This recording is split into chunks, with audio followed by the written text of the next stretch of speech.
Dans le monde étincelant, et parfois impitoyable, de la chanson française, peu de noms résonnent avec autant de force, de poids, ou de richesse que celui de Michel Sardou. Un nom qui, à lui seul, est une marque. Une voix qui a servi de bande-son à la France pendant plus d'un demi-siècle. Avec une carrière jalonnée de chiffres qui donnent le vertige, plus de 100 millions de disques vendus à travers le monde, il n'a pas seulement acquis un statut de légende vivante. Il a bâti, pierre par pierre, controverse par controverse, un véritable empire. Aujourd'hui, en 2025, à l'âge de 78 ans, l'homme aux 26 albums studio et aux 18 disques d'or s'est officiellement retiré. Fini la scène. Fini le théâtre. Il mène une vie de luxe, certes, mais un luxe discret, presque invisible, niché dans les collines baignées de soleil du sud de la France. Loin, très loin du tumulte parisien qu'il a toujours exécré, et des projecteurs de Bercy qu'il a pourtant conquis plus de 90 fois. Un record absolu. Mais alors, d'où vient tout cet argent? Comment cet homme, que l'on dit pragmatique, presque radin selon certains, a-t-il amassé une telle fortune? Que fait-il de ces millions? Et quelle est vraiment la richesse de l'homme derrière l'hymne intemporel des lacs du Connemara? Des magazines à sensation, comme People with Money, ont avancé des chiffres astronomiques, affirmant qu'il aurait gagné la somme stupéfiante de 58 millions d'euros en une seule année récente. Une affirmation spectaculaire, mais qui masque une réalité bien plus complexe. La fortune de Michel Sardou n'est pas un coup de chance. Ce n'est pas un gain de loterie. C'est l'œuvre d'une vie. Un empire bâti sur une voie en or, un flair infaillible pour capter l'âme française, et un sens des affaires aussi aiguisé que ses prises de position. Aujourd'hui, nous allons plonger ensemble dans le style de vie multimillionnaire de Michel Sardou en 2025. Nous n'allons pas seulement lister ses maisons, ses voitures ou sa fortune. Nous allons comprendre pourquoi il les a acquises. Nous allons découvrir que chaque investissement, chaque maison, était une étape dans sa longue quête, non pas de la richesse, mais de la tranquillité. L'histoire d'un homme qui a chanté pour les foules afin de gagner le droit de vivre dans le silence.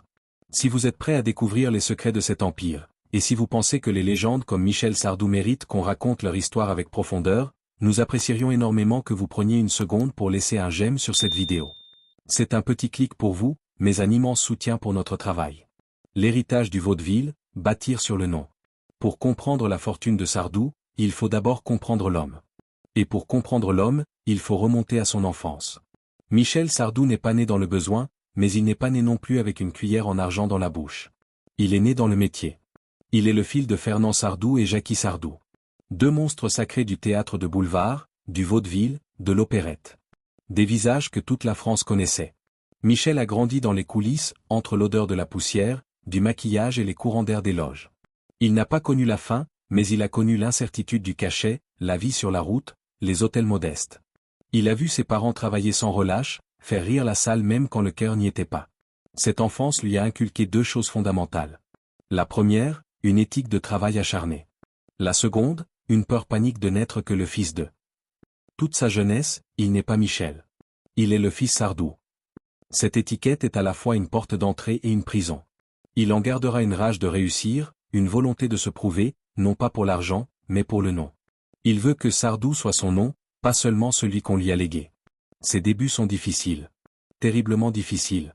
Il quitte l'école tôt, court les cabarets de Montmartre, comme chez Patachou. Il chante pour quelques francs devant des spectateurs distraits. Il se marie jeune, a une fille, Sandrine. Il vit de petits boulots. Il enregistre des premiers 45 tours qui sont des échecs cuisants. Des chansons comme Le Madras ou Les filles d'aujourd'hui ne trouvent absolument pas leur public. La maison de disques Barclay, le grand Eddie Barclay lui-même, ne croit pas en lui. On lui dit qu'il chante faux, qu'il n'a pas de charisme. Nous sommes au milieu des années 60. La vague yéyé déferle, avec Johnny Hallyday, Claude François. Sardou, avec ses chansons à texte et son air sérieux, est totalement à contre-courant. Il est fauché. Il est sur le point de tout abandonner pour devenir gérant de restaurant. Mais il a cette rage. Et puis, en 1967, le premier coup d'éclat. Le premier scandale. La chanson s'appelle l'Erika. Une chanson qui rend hommage aux soldats américains venus mourir sur les plages de Normandie.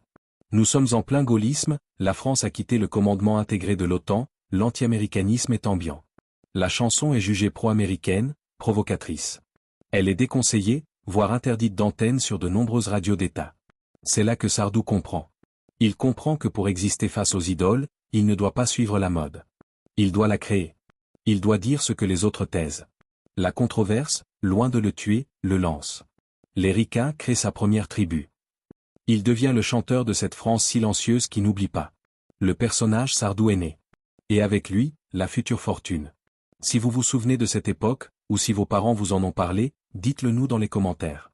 Quelle a été la première chanson de Michel Sardou qui vous a marqué?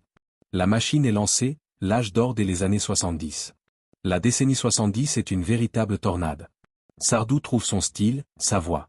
Et il rencontre les hommes de sa vie professionnelle, le compositeur Jacques Revaux et le parolier Pierre Delanoë. Ensemble, ils vont enchaîner les tubes à une cadence infernale. La maladie d'amour en 1973 est un raz-de-marée. Plus d'1 million d'exemplaires vendus. Désormais, Sardou n'est plus un chanteur. Il est un sociologue. Il peint la France. Il chante la province, les bals populaires, la famille qui éclate, le divorce, la nostalgie, j'habite en France. Chaque chanson est un événement. Chaque album est disque d'or, voire de platine. Et puis, il y a les controverses. Les grandes, les vraies. Celles qui vont cimenter son public et forger son image à jamais. En 1975, c'est le France. Le paquebot, symbole de la grandeur française, est désarmé, vendu. La France de Pompidou pleure son fleuron. Sardou écrit un requiem pour le navire. Ne m'appelez plus jamais France, la France elle m'a laissé tomber. La chanson devient un hymne national.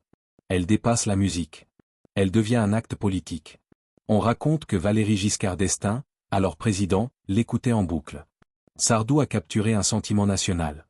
Sa valeur, sa bancabilité, devient inestimable. Un an plus tard, en 1976, c'est l'explosion. La déflagration. La chanson s'appelle Je suis pour. Nous sommes en plein débat sur la peine de mort, suite à l'enlèvement et au meurtre du petit Philippe Bertrand. Sardou écrit un texte d'une violence inouïe, du point de vue d'un père éploré. Tu as tué l'enfant, j'aurai ta peau. Tu as le droit de choisir ta mort, mais t'es un salaud. Je suis pour la peine de mort. La France se déchire. La gauche intellectuelle, les journaux comme Libération, appellent au boycott. On le traite de facho, de chanteur de la France réac. Ses concerts sont des champs de bataille. Des manifestants tentent d'envahir la scène. Il reçoit des menaces de mort. Il est obligé de se produire sous haute protection policière. Psychologiquement, cet épisode est une blessure. Il est terrifié. Il ne comprend pas cette haine. Mais commercialement, c'est une déflagration. Son public, cette France profonde qui se sent méprisée par les élites parisiennes, fait bloc. Acheter un disque de Sardou, ce n'est plus seulement acheter de la musique. C'est un acte de résistance. C'est un vote. Sardou devient le porte-drapeau d'une France qu'on n'entend pas. Et cette France-là est immense. Et elle est fidèle. Il continuera, avec Être une femme en 1981, où il se fait taxer de macho, ou Le temps des colonies. Il joue avec son image, il la provoque. Chaque controverse est un disque d'or. Cette décennie folle, c'est la base de son empire. Les 100 millions de disques vendus, c'est là qu'ils se construisent. Les droits d'auteur de ces chansons-là, ce sont eux qui, 50 ans plus tard, continuent de lui rapporter des centaines de milliers d'euros chaque année de la SACEM. C'est une rente à vie. Un flux d'argent inépuisable. Pensez-vous qu'un artiste aujourd'hui pourrait survivre à de telles controverses? Ou était-ce une époque différente? Votre avis nous intéresse vraiment, n'hésitez pas à en débattre dans les commentaires. L'empire commercial, plus qu'un chanteur, une marque. La fortune de Sardou ne repose pas que sur la musique. Elle repose aussi sur la scène. Sardou est une bête de scène. Ses tournées sont des événements colossaux, techniquement irréprochables. Il remplit les plus grandes salles, encore et encore. Chaque tournée, c'est des dizaines de millions d'euros de recettes de billetterie. Et contrairement à d'autres, Sardou a la réputation d'être un gestionnaire féroce. Il négocie ses contrats avec une fermeté redoutable. Il garde le contrôle de son catalogue, de son image. En coulisses, l'homme n'est pas un poète rêveur. C'est un patron. Et comme tout bon patron, il va diversifier ses activités. Il va capitaliser sur la marque Sardou. Au début des années 2000, il se lance dans la restauration. Il ouvre à Paris une chaîne de bistrots. Le nom est une trouvaille de génie, typiquement sardouesque, chez le Gros Michel. Il joue à fond sur son image de grande gueule, de bon vivant, de râleur au grand cœur. Les établissements, situés dans le 7e arrondissement, proposent une cuisine française traditionnelle, généreuse, sans chichi. L'affaire attire les fans, les touristes, les habitués. Elle connaît un succès très rentable pendant plusieurs années, avant que Sardou, fidèle à lui-même, ne s'en lasse et ne revende tout. Il y aura aussi, avec moins de succès, la mode. Il lance Sardou Séduction, une ligne de vêtements pour jeunes. L'idée est de s'inspirer de ces thèmes, la rébellion, le romantisme. La marque trouvera son petit créneau, mais ne deviendra jamais un géant. Plus anecdotique, mais symptomatique, il lance son parfum, l'eau de Michel. Un mélange de notes masculines, classique. Un objet pour collectionneurs, pour les fans de la première heure. Ces diversifications ne sont pas ce qui a bâti sa fortune. Elles l'ont consolidé. Elles ont montré que le nom Sardou pouvait vendre autre chose que des disques. Mais le projet le plus fou, le plus passionné, et financièrement le plus périlleux, fut son aventure dans l'élevage de chevaux. Le rêve équin, la passion et le gouffre normand. Pendant près de 15 ans, Michel Sardou va vivre son rêve de gentleman farmer. Il est propriétaire du manoir de la Haule, à Bénerville-sur-Mer, en Normandie. Et il ne se contente pas d'y vivre. Il y fonde le haras de la Haule. Son rêve est démesuré. Il veut élever des pur-sang. Des champions. Il veut voir ses couleurs, sa casaque, triompher sur les plus grands hippodromes. Il investit des millions d'euros. Il achète les meilleures poulinières, fait venir des étalons réputés, construit des installations de pointe. Il s'entoure des meilleurs entraîneurs. C'est sa passion. Sa folie. Mais le monde des courses est un monde à part. Impitoyable. Et le succès n'y est jamais garanti. Les résultats, il l'avouera lui-même, sont mitigés. Pour ne pas dire décevants.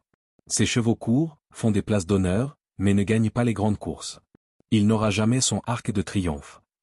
La phrase qu'il confiera au journal Le Pays d'Auge est restée célèbre. Elle résume l'homme.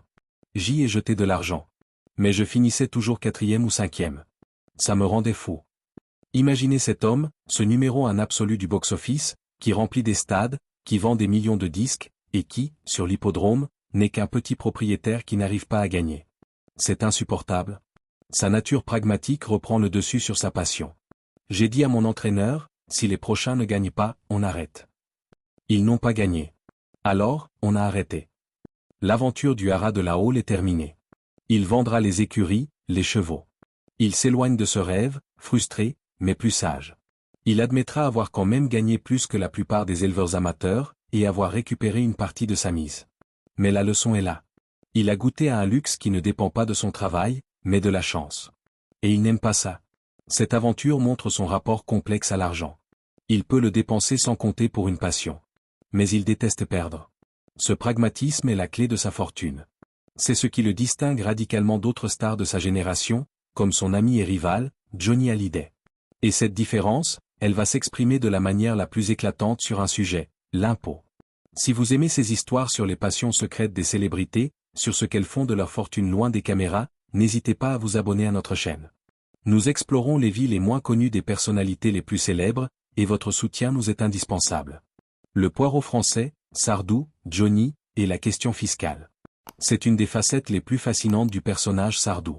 À une époque où la plupart des grandes fortunes françaises du showbiz choisissaient l'exil fiscal, Michel Sardou n'a jamais bougé. Johnny Hallyday, son ami de toujours, s'installe à Gstaad, en Suisse, pour des raisons fiscales évidentes. Charles Aznavour vivait en Suisse. Gérard Depardieu prendra la nationalité russe. Florent Pagny s'installe au Portugal. Lui, non. Michel Sardou reste en France. Il paie ses impôts en France. Des impôts qui, sur des revenus comme les siens, sont colossaux. Pourquoi? Par patriotisme? Absolument. Sa position est aussi franche que ses chansons. Interrogé sur un éventuel départ en Suisse, sa réponse fuse, cinglante et drôle, on s'ennuie à mourir à Gstaad. Derrière la boutade, il y a un attachement profond, viscéral, à son pays. Le même attachement qu'il y a fait écrire le France ou l'Erika. Il a gagné son argent en France, grâce au public français. Il estime normal de payer en France. Je paie ce que je dois, je ne triche pas, a-t-il souvent répété. Cette attitude lui vaudra le respect, même de ses détracteurs. Mais ce n'est pas seulement politique. C'est personnel. Sardou est, culturellement, incapable de vivre ailleurs. L'épisode de sa villa en Floride le prouve. Au début des années 2000, il achète une superbe villa en Floride. L'objectif, très pratique, est que ses fils, Davy et Romain, y apprennent l'anglais, y fassent leurs études. La maison est magnifique, spacieuse, lumineuse. C'est le rêve américain. Mais Sardou réalise très vite qu'il s'y ennuie. La culture, le rythme, la nourriture, tout lui est étranger. C'est là qu'il forgera sa phrase la plus célèbre sur le sujet, une phrase qui résume tout, je suis comme le poireau. Je suis né à Paris, avec une botte de terre autour. Pas exportable. Il revend la propriété. Et c'est là qu'il réalise ce qu'il appellera, avec son sens de la formule, le meilleur coup financier de ma vie. Il explique, j'ai payé 5% d'impôts sur la plus-value aux États-Unis, contre 40% en France. Et le fisc français n'a même pas sourcillé. Il a vu l'avantage financier. Mais même cela n'a pas suffi à le retenir. Son identité, ses racines, étaient plus fortes que l'appât du gain fiscal. Il ne peut vivre qu'en France. Et c'est en France qu'il va bâtir son véritable empire, son patrimoine immobilier.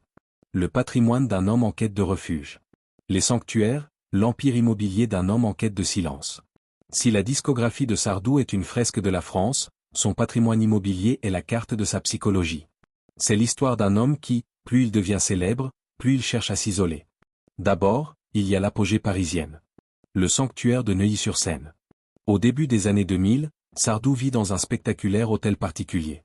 Un de ces lieux secrets aux murs épais qui protègent un luxe inimaginable. À quelques minutes des Champs-Élysées, la demeure s'étend sur plus de 700 mètres carrés. Le jardin paysager, en plein Neuilly, fait 1750 mètres carrés. Une oasis. À l'intérieur, c'est le luxe d'une superstar. Piscine intérieure chauffée, avec des baies vitrées donnant sur la verdure. Salle de sport privée. Studio d'enregistrement personnel. Home cinéma. C'est là qu'il compose une partie de ses albums, dont Français et du plaisir. C'est sa forteresse, son refuge contre la presse, mais c'est encore un refuge parisien. Mais au début des années 2010, Sardou n'en peut plus. Le trafic, le bruit, les travaux, l'agitation permanente, le climat politique, il étouffe. Il décide de tout vendre. La propriété est cédée pour la somme astronomique de 18,8 millions d'euros. Une plus-value colossale, qui injecte des liquidités phénoménales dans sa fortune personnelle. Comme le dira son biographe Florent Baraco, Michel ne reste jamais longtemps au même endroit. Il s'ennuie. Il fuit Paris pour son opposé absolu, la Normandie. C'est l'épisode du manoir de la Haule, à Bénerville. Pendant près de 15 ans, il y mène la vie de châtelain, de gentleman farmer avec ses chevaux. Il est au calme. Il domine la Manche. Il trouve enfin l'anonymat. Mais la Normandie, c'est aussi le climat. L'anecdote est célèbre, j'ai adoré la Normandie. Mais une année, il a plu 8 mois d'affilée. J'ai dit stop. L'homme du Sud, le Parisien, ne supporte pas la grisaille. Le manoir est vendu en 2017, en une seule journée, à un ami. Vient ensuite le caprice le plus étrange. Le plus révélateur. La maison de Megève. Une somptueuse demeure de montagne, un chalet de luxe. Sardou l'achète. Il passe des mois à la meubler, à la décorer avec un soin infini, choisissant chaque objet. Et il n'y habitera jamais. Pas une seule nuit. Sa femme, Anne-Marie Perrier, donnera la clé de ce comportement. Michel a besoin de posséder de belles choses, même s'il ne s'en sert pas. Mais dès qu'elles deviennent un fardeau, il s'en défait. C'est la psychologie d'un homme pour qui le plaisir est dans la conquête, dans la construction, plus que dans la possession. La maison est revendue, pratiquement inutilisée. Qu'est-ce que cela dit d'un homme? De posséder une telle maison et de ne jamais y dormir? Partagez votre analyse dans les commentaires, c'est un trait de caractère fascinant. Il a eu son palais parisien. Son manoir de campagne. Sa villa américaine. Son chalet de montagne. Il a tout eu. Mais il ne cherchait rien de tout cela. Il cherchait son refuge final. Et fin 2023, il va enfin le trouver. Le dernier tour de piste, partir au sommet. Avant de se retirer, il fallait un dernier acte. Un dernier salut. Et quel salut? Sa tournée finale, je me souviens d'un adieu, qui s'est achevé en mars 2024, n'est pas le tour d'honneur fatigué d'un artiste sur le déclin. C'est un triomphe absolu. Les chiffres sont fous. Plus de 400 000 spectateurs. Des mois de concerts à guichet fermé. Les 2 derniers shows, à Paris la Défense Arena, rassemblent plus de 60 000 personnes. L'émotion est palpable. Des générations entières sont là. Ceux qui l'ont découvert dans les années 70, et leurs enfants, qui ont grandi avec les lacs du Connemara dans les fêtes de famille. Cette tournée génère un chiffre d'affaires brut estimé entre 30 et 40 millions d'euros. C'est une dernière injection massive d'argent dans l'empire Sardou. Il part au sommet. Sans amertume, sans regret, sans déclin. En coulisses, après la dernière note, visiblement ému mais absolument déterminé, il confie au journal Le Parisien, la musique est finie, le théâtre aussi. À 78 ans, il n'a aucun désir de prolonger. Il n'y aura pas de comeback. Il a tout dit, tout chanté. Il a gagné sa retraite. Et il sait exactement où il va la passer. Le refuge final, le paradis monastique de Cap Bénat. Fin 2023, alors qu'il prépare ses adieux, Michel Sardou signe l'achat de sa dernière maison. Son refuge ultime. Et cette fois, il met toutes les chances de son côté. Il achète une villa en pierre, de 600 mètres carrés, perchée sur les hauteurs de Bormes-les-Mimosas, face à la mer Méditerranée. Le prix d'achat, révélé par Nice Matin, est de 6,3 millions d'euros. Une somme conséquente, à laquelle s'ajouteront d'importants travaux de rénovation. Mais le plus important n'est pas la maison. C'est l'endroit. La villa se situe dans l'enclave ultra-privée, ultra-sécurisée, du Cap Bénat. Un domaine gardienné, fermé par des barrières, où les paparazzis ne peuvent pas entrer. Un repère de multimillionnaires qui, comme lui, ne cherche qu'une seule chose, la tranquillité absolue. Son voisin le plus proche n'est autre que le réalisateur Luc Besson. La maison domine la mer. Elle est entourée de pins parasols, de chênes lièges, de lavande. L'air sent la résine et l'iode. Le seul bruit est celui des cigales et du vent dans les arbres. C'est là, son paradis. Les rénovations ont été supervisées par sa femme, Anne-Marie Perrier, qui est son roc, son ancre, la gardienne de sa tranquillité. Ils ont tout repensé pour le calme et la lumière. Des baies vitrées immenses pour faire entrer la mer. Des terrasses pour vivre dehors. Des proches décrivent le décor comme un paradis monastique. On est à 1000 lieues du faste baroque de Neuilly. Tout est simple, élégant, minéral. Conçu pour l'apaisement. En 2025, la vie de Michel Sardou est méconnaissable. Les habitants du village disent qu'il ne quitte presque jamais sa propriété. Fini les bains de foule. L'homme qui a chanté devant des millions de gens vit en reclus volontaire. Ses seules sorties? Des promenades tranquilles avec son chien. Et ce n'est pas un chien de race acheté à prix d'or. C'est un caniche, recueilli, sauvé d'un foyer où il était maltraité. Un geste d'une empathie discrète qui en dit long. Parfois, il sort sur son bateau. Mais là encore, oubliez les super yachts de Saint-Tropez. Sardou possède un Cap Camara de 10 mètres. C'est un superbe bateau, rapide, propulsé par 2 moteurs de 350 chevaux. Mais c'est un déboute. Le bateau parfait pour quitter son ponton privé, aller piquer une tête au large avec sa femme, et rentrer pour le déjeuner. C'est un luxe d'usage, pas d'apparat. Fait intéressant, bien qu'il puisse s'offrir une flotte de jets, il n'en possède aucun. Il n'en loue même plus. Pourquoi faire? Il a décidé de ne plus bouger. Il est arrivé à destination. Sa vie est rythmée par des plaisirs simples. Il se lève tard. Il lit. Énorme. Car le véritable trésor de Michel Sardou, le luxe ultime que sa fortune lui a payé, ce n'est ni la pierre, ni les moteurs. C'est sa bibliothèque. Dans sa villa du Cap Bénat, il s'est aménagé une pièce maîtresse. Une bibliothèque ensoleillée, face à la mer, qui contient plus de 2000 ouvrages rares. C'est sa passion secrète de bibliophile. Il possède des manuscrits originaux, des éditions rares de biographies historiques, une édition du XIXe siècle des Contemplations de Victor Hugo. C'est là, au milieu de ses livres, qu'il passe ses journées. L'homme qui a écrit son autobiographie Je ne suis pas mort, je dors est en train d'appliquer sa propre philosophie. Des rumeurs disent qu'il prépare un second volume, plus introspectif, plus philosophique. Mais quand on l'interroge, il répond invariablement « Je veux qu'on me foute la paix ». Son nom continue de résonner. Des producteurs l'appellent pour narrer des documentaires. Des chaînes lui proposent des ponts d'or pour des émissions hommages. Il a tout refusé. Absolument tout. Michel Sardou a dit au revoir. Et il ne revient jamais sur ces mots. Conclusion, le luxe ultime. Alors, que signifie vraiment le luxe pour un homme comme Michel Sardou en 2025? Est-ce la fortune estimée à près de 100 millions d'euros? Est-ce le souvenir des 100 millions de disques vendus?